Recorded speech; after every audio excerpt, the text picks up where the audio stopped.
கம்முன்னு இருங்கோ. சவுண்ட் விடா. குறுக்கால் வரார், குறுக்கல் வரார். வழி விடுங்கோ.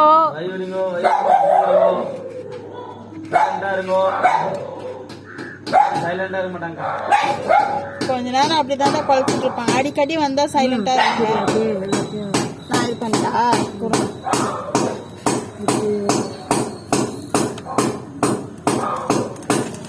உள்ள வந்து வாசனை வந்துச்சுக்கா. அதுக்கப்புறம் அந்த வாசனையும் சரியா போயிடும். அது கொஞ்ச நேரம் தாண்டா அப்படி இருக்கும். ஆனா இருந்தாலும் கஷ்டமா தான் இருக்கும். புதுசா வராங்கல்ல.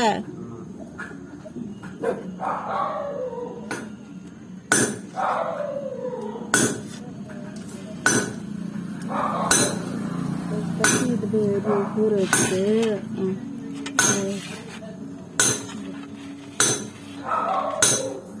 பார்த்தீங்கன்னா அப்படியே வைக்கணும். அது பார்த்திச்சா?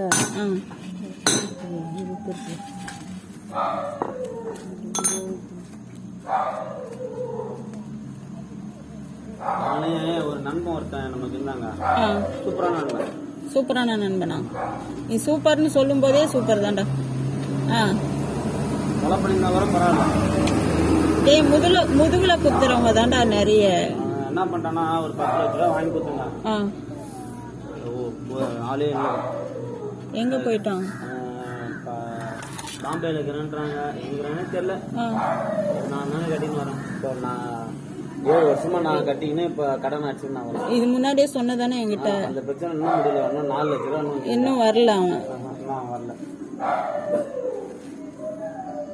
நீங்க என்னடா நீங்க இவங்களுக்கு சாப்பாடு போடுற மனுஷனே இல்ல. போன் கூட பண்றது இல்ல. இதுல வேற நான் சீட்டு கட்டின காசு அவனும் நானும் சீட்டு கட்டினா அது கூட வட்டி வேணாடான்ட்டேன். நீ ஒரு நண்பன், நான் உனக்கு ஹெல்ப் பண்றேன், நீ எனக்கு ஹெல்ப் பண்றாங்க.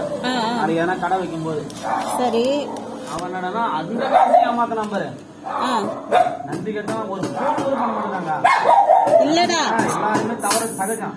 சரி, நீ ஏமாத்தனா சரி.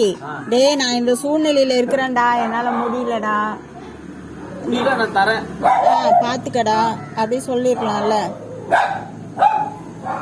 அதுதான் ஒரு வார்த்தை. அந்த வார்த்தை தான் யாரும் இந்த மாதிரி நன்றி கேட்டவன்ட செய்யறதோட இந்த மாதிரி நன்றி உள்ள ஜீவனை செஞ்சிடலாம். ஆனா எனக்கு ஒரே ஒரு ஆசை தான். என்னன்னா, இந்த பகுதியில ஒரு ஷெல்டரு, இவங்களுக்கு ஆப்ரேஷன் பண்றதுக்கு, தடுப்பூசி போடுறதுக்கு அந்த மாதிரி இருந்துச்சுன்னா அவ்வளோ. அது ஒரு ஆசை தான்.